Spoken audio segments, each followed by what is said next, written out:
संसद का शीतकालीन सत्र सोमवार से शुरू हो गया है और सत्र के पहले दिन ही पक्ष और विपक्ष के बीच तीखी बयानबाजी और सदन में हंगामा देखने को मिला।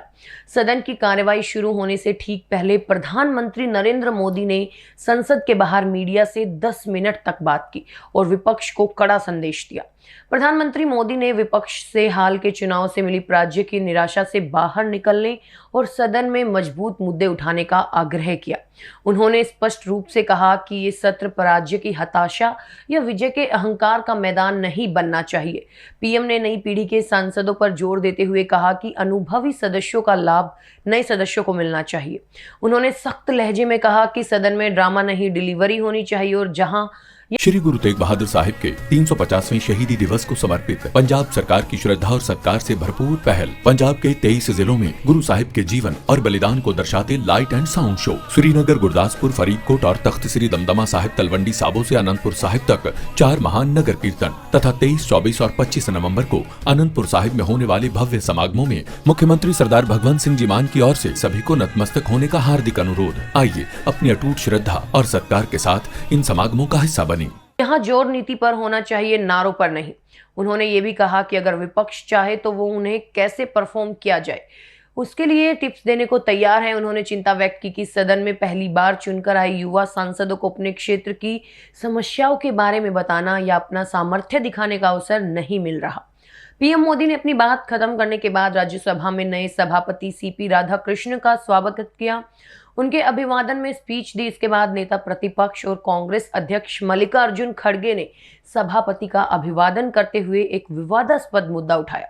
खड़गे ने पूर्व सभापति जगदीप धनखड़ के अचानक इस्तीफे पर दुख व्यक्त किया और कहा कि सदन को उन्हें फेयरवेल देने का मौका नहीं मिला, इसका उन्हें दुख है।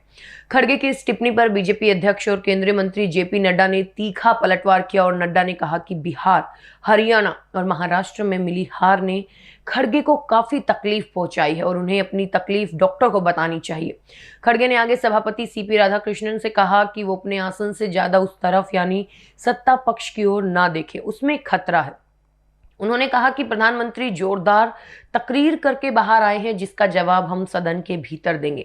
उन्होंने आरोप लगाया कि आम आदमी बेरोजगारी और महंगाई से जूझ रहा है और सत्ता में बैठे लोग अहंकार में ड्रामेबाजी का खेल खेल रहे हैं। इस पर संसदीय कार्य मंत्री किरण रिजिजू ने खड़गे को याद दिलाया कि विपक्ष ने पूर्व उपराष्ट्रपति का अपमान करने के लिए अभद्र भाषा का इस्तेमाल किया था।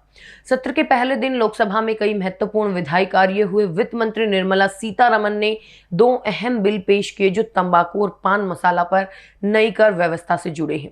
सत्र के पहले दिन लोकसभा और राज्यसभा दोनों में विपक्षी सांसदों ने जोरदार हंगामा किया। लोकसभा में प्रश्नकाल शुरू होते ही विपक्षी सदस्य वेल में आ गए और एसआईआर प्रक्रिया को वापस लेने की मांग पर नारेबाजी शुरू कर दी, जिसके चलते कार्यवाही दोपहर 2 बजे तक स्थगित करनी पड़ी। कांग्रेस सांसद केसी वेणुगोपाल ने लोकसभा में एसआईआर प्रक्रिया को लेकर स्थगन प्रस्ताव दिया और आरोप लगाया कि इस प्रक्रिया में गंभीर संकट पैदा किया है और राज्यसभा में आम आदमी पार्टी सांसद संजय सिंह ने एसआईआर पर तत्काल चर्चा करने की मांग को लेकर सस्पेंशन ऑफ बिजनेस नोटिस दिया। विपक्षी नेताओं ने आरोप लगाया कि सरकार महत्वपूर्ण मुद्दों पर चर्चा से भाग रही है और केवल अपने बिल पास कराना चाहती है।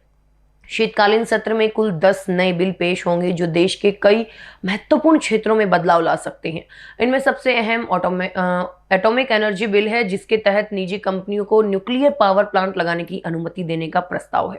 दूसरा बड़ा bill higher education commission of India bill होगा, जिसका उद्देश्य यूजीसी, एआईसीटीई और एनसीटीई जैसे अलग अलग नियामक संस्थानों को खत्म करके एक ही राष्ट्रीय कमीशन बनाना है।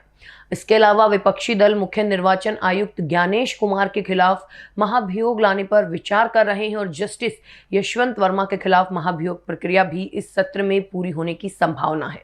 आपको ये रिपोर्ट कैसी लगी हमें कमेंट बॉक्स में जरूर बताएं।